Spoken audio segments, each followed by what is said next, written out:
አስገራሚዋ ላም። ከረጅም ዘመን በፊት በአንድ መንደር ውስጥ ቶምና ሃሪ የተባሉ ሰዎች ይኖሩ ነበር። ሁለቱም በጣም ሀብታሞች ነበሩ። ሁለቱም ሰፊ መሬቶች ነበራቸው። ላሞችም ያረጉ ነበር። ይሁን እንጂ ሥራ ሰርተው አያውቁም። ሁልጊዜም ቢሆን የሚያደርጉት ሌሎች ሠራተኞችን ቀጥረው በእነሱ ነበር የሚያሰሩት። ሁለቱም ውድ በሆኑ ቤቶች ውስጥ እየኖሩ ውድ የተባሉትን ልብሶች ይለብሱ ነበር። ይሁን እንጂ ምንም ነገር ቢኖራቸውም ጃክና ሃሪ ፈጽሞ ደስተኞች አልነበሩም። ብዙ ገንዘብ እንዳጠራቅም ብዙ ገበሬዎችን ተጨማሪ መቅጠር እፈልጋለሁ አለ አንደኛው ባለ ሀብት። እስማማለሁ፣ ከሐር የተሠራ ልብስም መልበስ እፈልጋለሁ አለ ሌላኛው ጓደኛው። እሺ እኔስ በጣም ትልቅ ቤተ መንግሥት ብገነባ ምን ይመስልሃል አለው ጓደኛው። ኦ ይሄ ደግሞ በጣም የሚደንቅ ነው የተባባሉ ያወራሉ። በዛው ተመሳሳይ ጎረቤት ሰፈር ትንሽ ቤቶች አለፍ ብሎ ቶማስ ይኖር ነበር። ቶማስ በጣም ምስኪን ገበሬ ነው። እርሱም አንድ ላምና በጣም ትንሽ መሬት ነበር የነበረችው። አንድ ቀን ጎረቤቱ መጥቶ ሰላም ቶማስ፣ አንድ ሰው ላሙን መሸጥ ይፈልጋል፣ መግዛት ትፈልጋለህ እንዴ ብሎ ጠየቀው። ብገዛ ደስ ባለኝ ነበር፣ ነገር ግን ሌላ ላም ለመግዛት ገንዘብ የለኝም ብሎ መለሰለት። ግድ የለም የምትፈልግ ከሆነ እኔ ገንዘብ አበድርሃለሁ አለው ጎረቤቱ። ስለ ደግነትህ በጣም አመሰግናለሁ፣ ነገር ግን አንተ በምታበድረኝ ገንዘብ ላም ብገዛ ከዛ በኋላ በምን ትኖራለች ሲል ጠየቀው። አየህ በዚህ ምክንያት ነው ሌላ ሁለተኛ ላም መግዛት የማልችለው ብሎ መለሰለት ቶማስ። ስለ ሐሳብህ ግን በጣም ነው ማመሰግነው የኔ ወዳጅ፣ በጣም እጅግ አድርጌ አመሰግናለሁ። እኔ ባለኝ ነገር ደስተኛ ነኝ አለው ቶማስ።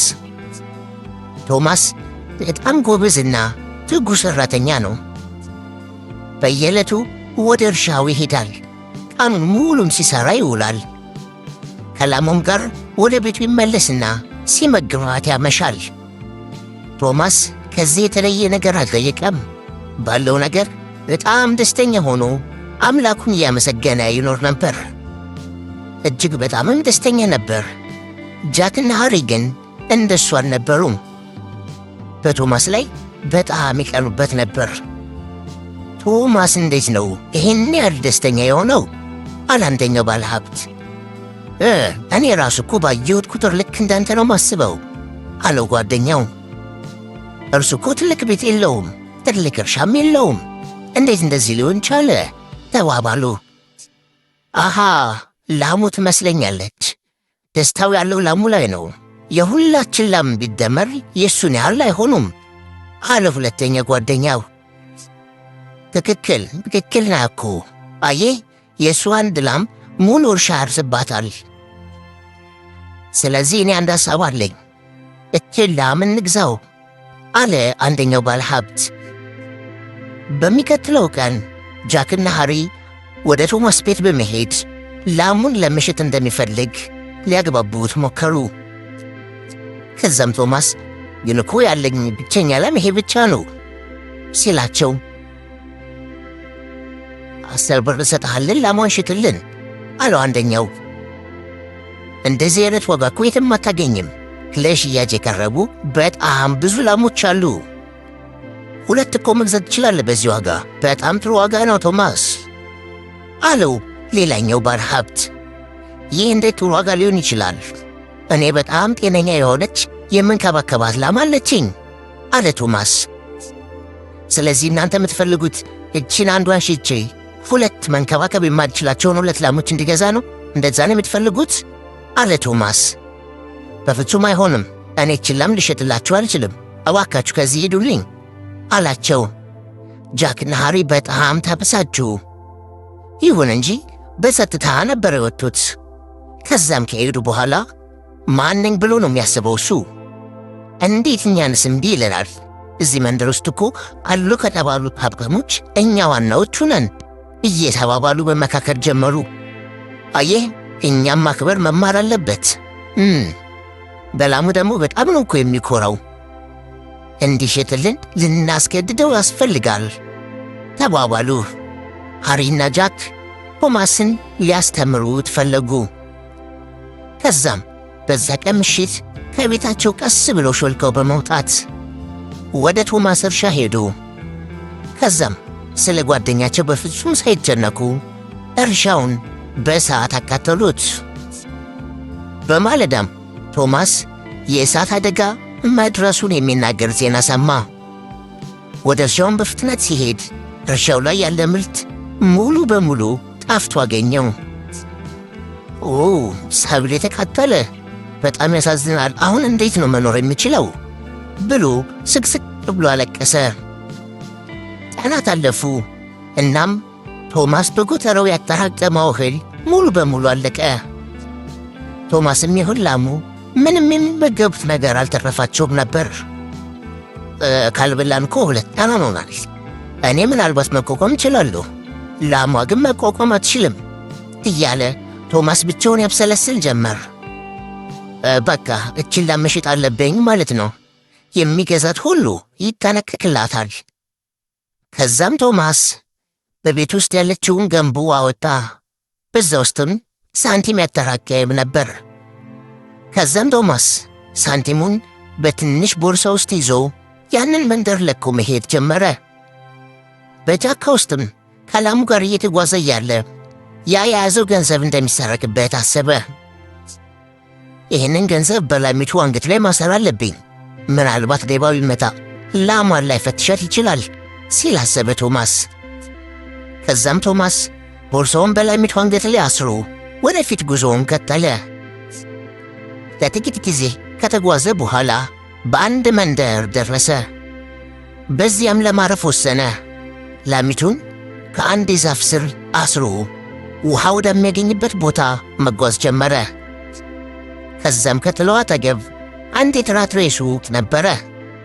የዛ ሱቅ ባለቤትም እየተራመደ ወደ ውጭ ወጣ። ከዛም ላሚቱን ተመለከተ። ወደ እሷም እየተጠጋ ሄደ። ከዛም ላሚቱ ወደ ሰውየው ልታይ ስታዞር አንገቷን በአንገቷ ላይ የታሰረው ሳንቲም ተዘረገፈ። ምንድነው የምመለከተው አለ ሰውየው። ወደ ላሚቱ ሲጠግቱም በደንብ ሊመረምራት ፈለገ። አሁንም ወደ ላሚቱ ሲጠጋ ሌላ ገንዘብ ወደቀ። ምን? ይህችማ ታምረኛ ላም ነች አለ ሰውየው። በላሚቱ አንገት ላይ የታሰረውን ከረጢት በፍጹም አላየውም ነበር። ሰውየው ግን ላሚቱ ታምረኛ ላም እንደሆነች ብቻ በማሰቡ ላሚቱ ሊገዛት ወሰነ። ከዛ ቶማስም ወዲያው ተመለሰ። ሰውየውም ወደ ቶማስ ተጠግቶ ሰላም ወንድሜ፣ እህች አንተ ላም ነች ብሎ ጠየቀው። አዎ የኔ ነች፣ ያጠፋነው ጥፋት አለ አለ ቶማስ። ለእኔ ልትሸጥልኝ ትችላለህ? በጣም በአስቸኳይ እፈልጋታለሁ አለ ሰውየው። አዎ በሚገባ እችላለሁ፣ ላሟን ለመሸጥም ነበርኩ ከአቅራቢያዬ መንደር የምሄደው አለው ቶማስ። ምን? ይህ ባለቤቷ ይህች ላም ታምረኛ እንደሆነች ያውቅም ማለት ነው? ዛሬማ የኔ ቀን ነው አለ ሰውየው። በጣም ቶሎ እንግዲህ 500 ብር ልሰጥህ እወዳለሁ አለው ሰውየው። ቶማስም ምንም ጊዜ ሳያጠፋ ተስማማ።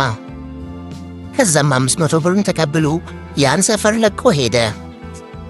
ከላሚቱ አንገት ላይ ያሰረውንም ረስቶት ሳይፈታው ሄደ።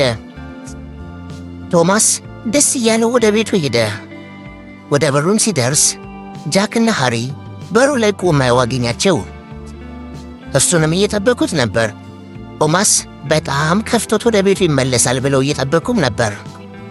ይሁን እንጂ ፊቱ በጣም በደስታ ፈክቶ አዩት። ቶማስ እንደምን አለ? በጣም ደስ ብሎሃል አለ አንደኛው ባለሀብት።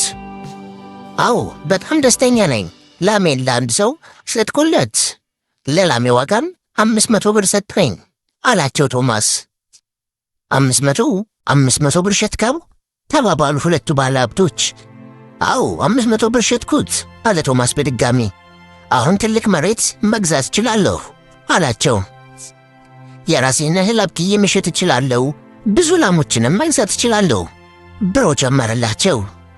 የምገዛቸውንም ላሞች የምንከባከብበት ደግሞ በጣም ብዙ ስፍራም ይኖረኛል። የኔ ላም በጣም ብዙ ድሎችን አምጥታልኛለች። ያም ሆነ ግን አሁን በጣም ደክሞኛል። በቅርቡ አያችኋለሁ፣ በሉ ሰላም ሁኑ ብሏቸው ሄደ ቶማስ። በሌላ በኩል ደግሞ ላሟን የገዛት ሰውዬ የቶማስን የገንዘብ ቦርሳ በላሚቱ አንገት ላይ ተንጠልጥሎ አገኘው። ይህች ላም ታምረኛ ላም እንዳልሆነች አሁን ተረድቷል። ነገር ግን አሁን ምንም ማድረግ አይችልም። የጃክና የሃሪ ጥረታቸው ከአንዱ ሆነ። ቶማስ በጣም ከፍቶት ማየት ነበር የሚፈልጉት። ከቶማስ የበለጡም በጣም ሀብታሞች ቢሆኑ አሁን ግን ትንሽነት ተሰምቷቸዋል።